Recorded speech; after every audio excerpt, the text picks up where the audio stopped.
Leviatan have had a pretty rough year in the 2025 VCT season so far, having a disappointing appearance at both kickoff and stage 1, and they've already made multiple roster changes, making one before the start of stage 1 swapping out into Tank for Rossi, and now after the end of stage 1 they have swapped out Rossi and Demon 1 for Sato and Okeanos. So clearly this is a team in a bit of disarray, and we're going to be talking about how it went wrong, and talk about if there's a chance that this team can bounce back in stage 2 and beyond. So this is the board we have today. We will be starting with looking at their stage 1 record. They did not make it to playoffs. They were only playing in the group stage where they had a 1-4 record. The overall map record ended up being 3-8, losing 8, winning 3, and their overall round differential was a -23, so pretty terrible stats all around. At the beginning of this stage, they started off with facing off against MIBR, a team that they did face during the kickoff tournament and lost to in overtime in map 3, so it was a pretty close affair in the first edition of the OSPOS Bowl, but the second one would not be as close, because Leviatan would go on to lose Split 13-7 and then Icebox 13-8. So a pretty disappointing debut for their new player in Rossi, who is supposed to be their new IGL, and this is where the problems really started for Leviatan during the stage 1. Clearly their roles were pretty in flux and different from how they were in previous iterations of the roster. We had Kane no longer being the IGL for the team, that's why they brought in Rossi to be that new in-game leader. So they ended up putting Kane on a duelist role and Demon 1 mainly on smokes. He would play duelist later in the split. There was a big shakeup to the roles that these players were playing, and the debut of it did not go very well. They would then move on to face C9, a team that was starting their heater of a group stage, and Leviatan wouldn't be able to put much of a fight in that one either. Apparently in this match, Kane was actually the IGL, at least Rossi was claiming that he was not the IGL for that match, so clearly there was some inner turmoil going on with who was the IGL, who was calling for the team, and you could clearly see that in the way that they were playing, because they got pretty decimated by C9, losing on split 13-8 and then Ascent 13-3. So pretty bad performance on that second map and not much of a fight on the first map either. They would then go on to face Fury, a team that was having a pretty bad season themselves. This time we had Rossi back on the IGL role, and this team ended up winning this one. Fury are a pretty easy opponent, so it's really not much to go off of, but the roster clearly felt good about their win, beating Fury at 13-4 on Ascent and then on Pearl 13-5. So pretty solid performance by the Leviatan roster overall, not really a sign that they're a top team in the region or anything, but a sign of hopefully good things to come. And then they would head on to their toughest match of the split yet against G2. G2, a team that to that point had not lost a match in the entire Americas region, so Leviatan had their work cut out for them, but they would actually fare pretty well against G2. They would lose Lotus 13-10, G2 are incredible on that map, not that big of a deal. They would then move on to Fracture, a map that G2 has had problems on, and Leviatan would end up winning that one in a close 13-11 scoreline. So they ended up taking a map off of the top dogs in the region, something only a handful of teams have done so far. However, reality would start to set in on Haven and they would lose that map 13-7. So overall, that was a really good performance, and it looked like things, even though they lost, were starting to turn around for this team. You had that win over Furia, then you had a close loss versus G2, now it's time to play Energy, a match that they had to win to be able to qualify for playoffs, both teams in contention for that 4th spot in Group Omega, and it just came down to which team won that match. And heading into that match, Leviatan were definitely the favorites. Energy were having their struggles, not having a very good group stage themselves and also getting dominated by their opponents. However, Leviatan weren't even able to get a map win off of Energy. They were in the lead on Fracture and did have a decent amount of control on that map, but Energy would end up winning that map off of some solid performances by the likes of Mada and Ethan, and then Energy busted out an Icebox comp that Leviatan were not expecting, and it did not work in Leviatan's favor. Leviatan would end up losing that match 2-0 and miss out on their chance at playoffs in stage 1. So even though there were some good things going for them in the second half of that group stage, they still ended the stage with only one win. So they missed playoffs, and then most recently they were playing in the EWC qualifiers, where they have debuted their new 2 players in Sato and Okeanos. So far they've seemed to be doing quite well. So even though this team is out of the qualifiers, those 2 new additions look like they should be good decisions. And you could clearly see from watching this team both in stage 1 and kickoff that something just wasn't really right with this roster. There are some very talented players on this roster. If you look at this roster on paper like a year ago, you would think that this team would be quite awesome. Demon 1, Champions winner. Tex, Ascension winner. Com, also Champions winner. Kane, long-standing member of the roster, had a very good performance performance in 2024, and Rossi, a player that has bounced around a lot but can be quite impactful. But in current times, this roster, how it was constructed in Stage 1, just really looks like a mismatch of players that do have talent but have been struggling as of late. And we'll get to their roles when we talk about individual players, but that was clearly a big problem in this team. And to further the point that changes needed to be made, we can look at some of their map stats. So when I've been talking about teams in these videos, I usually mention the team's best map and the worst map, but for Leviatan, they don't really have a best map, at least if you look at just VCT matches this year. Best I could do is look at a couple maps where they have a 1-1 record on, and I just chose whichever map had the best percentages. So that ends up being Lotus. They have a 1-1 record on it. Attack win percentage is 65% and defense is 43%. And I do believe they won on that map during the EWC qualifier, so maybe that ends up being a pretty good map for them. But they don't really have one map where they're particularly dominant on. Their map pool seems pretty shallow right now, especially when you look at Pearl, their worst map undoubtedly. They have a 0-4 record on it and an attack win percentage of 44% and an abysmal number on defense at 37%. So they're getting absolutely dumpstered on that Pearl map, have not won on that map so far. It's been a big disaster, and as I already said, they don't have a winning record on a single map. Looking at overall attack and defense rounds, things get even worse. In 184 rounds on attack, they have a 48% win percentage. That is 88 rounds won to 96 lost. And on defense, in 193 rounds, they have a 46% win percentage, 89 won to 104 lost. So they're not particularly good on either side of the map. Their attack is a little bit better than their defense, but not by much. This team was struggling in basically every aspect of the game, whether it comes to fragging, whether it comes to strategy. Nothing was really working. And to look no further, we can look at their Stage 1 statistics. Looking at each individual player's stats, we can see that there was definitely a lot of struggling going on. Only one player had a rating above 1. Everybody else was below that. The kills per round weren't particularly good either for most of the players. No one on the team was really stepping up and being that dominant fragger. Leviatan was probably hoping that Demon 1 would be that guy, because he does technically have the best stats of the team, but I also feel like this is an example of how stats can be a little bit deceptive, because while statistically Demon 1 was technically their best performer, I think if you look at the team and you watch those matches, you would say that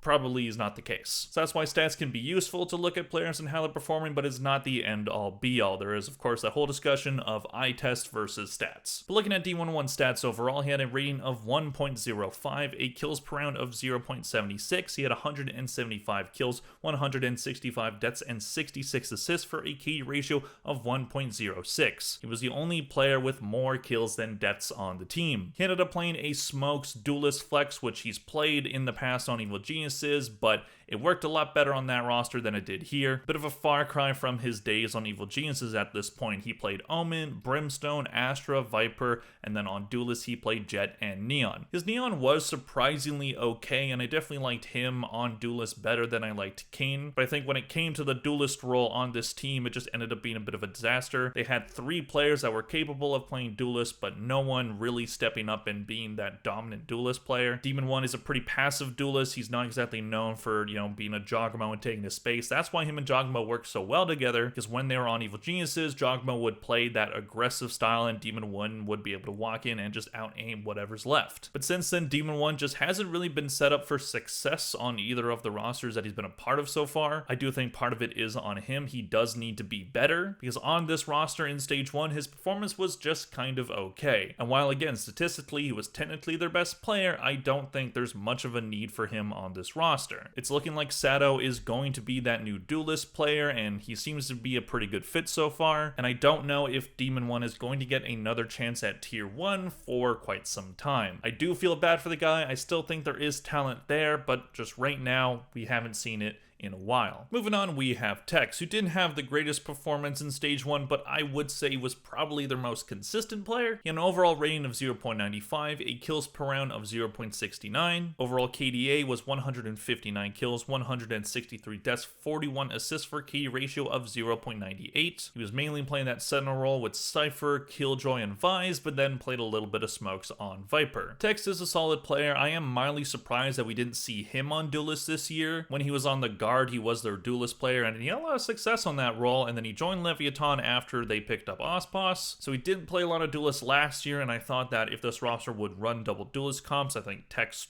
probably should have been that second Duelist, but they they've been keeping him on the Sentinel role. I think he's been fine overall. I don't see a reason to kick him at this point. Better during the stage, sure, he was struggling at times. I put him in my players that were struggling video. I did get some disagreements on that front, but it was mainly I put him there because I thought he could be better, but he did improve after that. I think Tex has more to give, so if this team is going to turn things around, he's going to have to be a pretty big part of it. Moving on, we have Com. Com had a pretty bad year in 2024, and I was honestly surprised that they ended up keeping him. Not that I was gunning for him to be dropped or anything, but if you looked at his overall stats, he was consistently in the bottom of the Americas, as well as not having the best overall impact on the game. But Leviatan did perform pretty well in 2024, so it wasn't as noticeable. But this year, the team is doing worse, but Com is doing better individually. He had an overall rating of 0.93, 8 kills per round of 0.59. He had 135 kills, 157 deaths, 65 assists for a KD ratio of 0.89. He was their main info initiator player, playing Tejo, Sova, as well as Fade. I think Com can be a valuable piece to any team that he's on. I just think Leviatan maybe hasn't been the best fit for him overall, but he's a player that can fill that info initiator role. Maybe with the Tejo nerf coming in, we see his numbers start to improve. Maybe he gets to play his Sova more. So things could be looking up for Com in the future, and his performance hasn't been terrible so far. I would not be putting the losses on him. Moving on, we have Kane, whose numbers during stage 1 were not good. I do not think they should have ever considered even putting him on Duelist. I don't know how much time in the past he has on those types of agents, but he's been a support player for the past few years now, and he's done a pretty solid job of it, and also was a solid IGL for them last year. So I didn't really understand bringing in Rossi to be that new IGL when you already had Kane, and it also just threw Kane to the wolves when it came to his role. And that definitely shows in his numbers, which are a far cry from his 2024 performances. An overall rating of 0.89, 8 kills per round of 0.65, so even as a Duelist player,